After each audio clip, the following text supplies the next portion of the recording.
Na semana passada, subi a esta tribuna para cobrar do governo do estado de Mato Grosso planejamento na infraestrutura de transportes, setor que está abandonado e carece de investimentos e melhorias. Neste final de semana, uma notícia me fez voltar, senhor presidente, a tocar neste tema, a tocar novamente neste assunto. Reportagem do Jornal Diário de Cuiabá, um dos principais jornais diários do estado de Mato Grosso, aponta que, nos últimos 4 anos, mais de R$500 bilhão em recursos do FETAB foram reservados no orçamento para custear projetos e ações relacionados à Copa do Mundo de 2014, uma vez que Cuiabá é uma das sedes da Copa do Mundo. Ou seja, 30% do chamado FETAB está sendo direcionado para as obras da Copa. O montante está registrado nos orçamentos divulgados pela Secretaria Extraordinária da Copa do Mundo de Mato Grosso, desde 2009.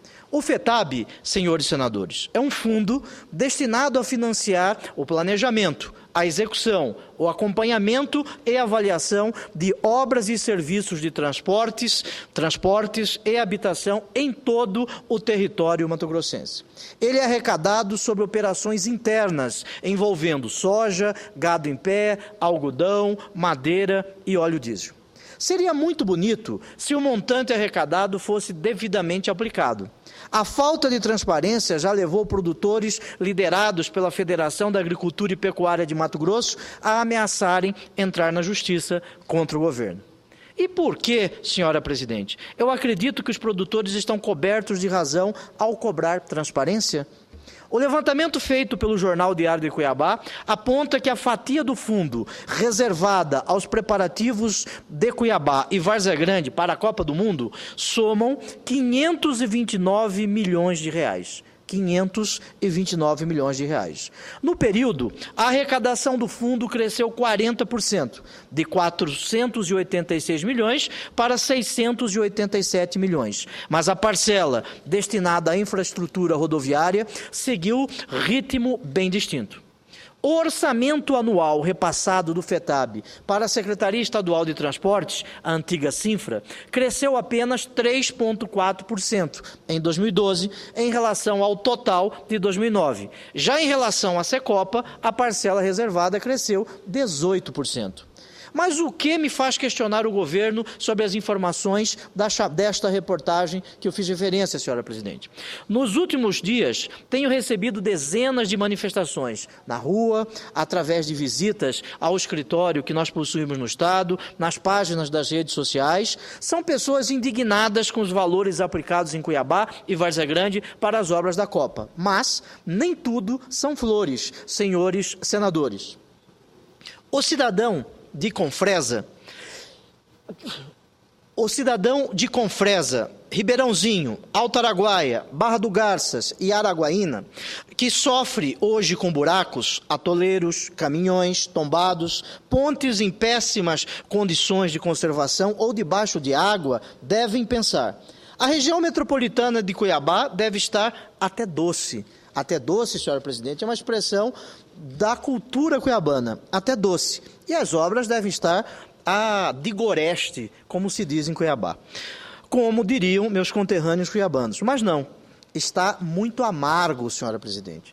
Toda a nossa gente de Mato Grosso está pedindo ajuda. Em Cuiabá, um furacão de obras sem planejamento, sem cronograma, sem preocupação com o cotidiano de quem vive na nossa cidade. No interior, a ausência completa do investimento na simples conservação do que já existe, nos famosos asfalto casca de ovo, que Vossa Excelência bem conhece. Aí o governo retira uma parcela do FETAB para aplicar em obras que não estão acontecendo. Além de retirar recursos de um fundo para aplicar em outras obras, convivemos com notícias como esta que eu passo a relatar. Primeiro, O governo de Mato Grosso desistiu de construir um dos centros de treinamento do Estado, planejados para a Copa do Mundo de 2014. Com isso, engavetou de forma definitiva um projeto pelo qual já havia pago R$275 mil. São R$275 mil, quase R$250.000 jogado na lata do lixo. O centro de treinamento da Morada da Serra seria um dos 2 campos oficiais de treinamento para Cuiabá, que Cuiabá ofereceria às seleções que vão jogar na nossa cidade durante o Mundial. O espaço seria construído, senhora presidente, em uma região da cidade conhecida como CPA, Centro Político e Administrativo. E estava planejado, inclusive, para ser transformado em um centro de treinamento de bombeiros depois da Copa do Mundo. Não vai mais se realizar. Em novembro de 2011, o governo cancelou o contrato da obra de um teleférico na Chapada dos Guimarães, no valor de R$6 milhões, que estava sendo construído dentro do planejamento do Estado para a Copa do Mundo e com os recursos destinados a este fim. Como equipamento que fomentaria o turismo naquela região. O equipamento seria construído a 67 quilômetros da capital. O contrato assinado em 2009, que construiria o famoso teleférico, não sobreviveu a uma auditoria interna do próprio Poder Executivo.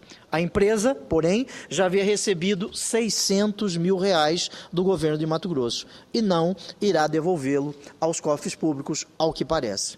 No mesmo mês, no mesmo ano, uma confusão envolvendo uma compra frustrada por parte do governo de Mato Grosso, desta vez de 10 veículos Land Rover, equipados com radares móveis, fez com que os cofres públicos sofressem um prejuízo de R$2.200.000. A aquisição destes veículos, porém, de acordo com o Tribunal de Contas do Estado e com o Ministério Público do Estado de Mato Grosso, foi feita com uma série de irregularidades, uma miríade de erros, a começar por uma compra sem licitação injustificável, feita junto a uma empresa constituída às pressas, a chamada empresa de prateleira, empresa que anda debaixo do braço do cidadão. E sem nenhuma experiência comprovada neste ramo, senhora presidente, conforme descreve também relatório do Tribunal de Contas. Isso sem contar com a licitação para definir o consórcio construtor do famoso VLT, Veículo Leve Sob Trilhos de Cuiabá, atualmente orçado em R$1.477 milhões, que tinha o seu vencedor conhecido pelo menos um mês antes da entrega das propostas dos consórcios concorrentes e da abertura dos envelopes. Cidadãos de Mato Grosso, nós todos sabemos que a responsabilidade de comandar a execução das obras, senhora presidente, é do governador do Estado. Nós, parlamentares, temos que levantar a questão, buscar recursos, mas sem que o governo estadual faça a sua parte no planejamento, os recursos vão ficar parados até por incapacidade do governo de usá-los. E a Copa do Mundo, a data da realização do primeiro jogo, a senhora presidente, da primeira peleja, como se diz no Rio Grande do Sul, a data já está aprazada. Nós não podemos ajuizar uma ação civil, o Senado da República não pode abrir uma CPI para fazer com que a data desse primeiro jogo possa ser transferido. Senhora presidente, a nossa preocupação é esta, e os dias estão se passando. Os dias estão se passando. A minha mãe, ela mora em frente à Secopa, e todos os dias nós acompanhamos o relógio da Copa do Mundo. O tempo não para, senhora presidente, o tempo não para. E como alguns já disseram em períodos da nossa história, o tempo é o senhor da razão.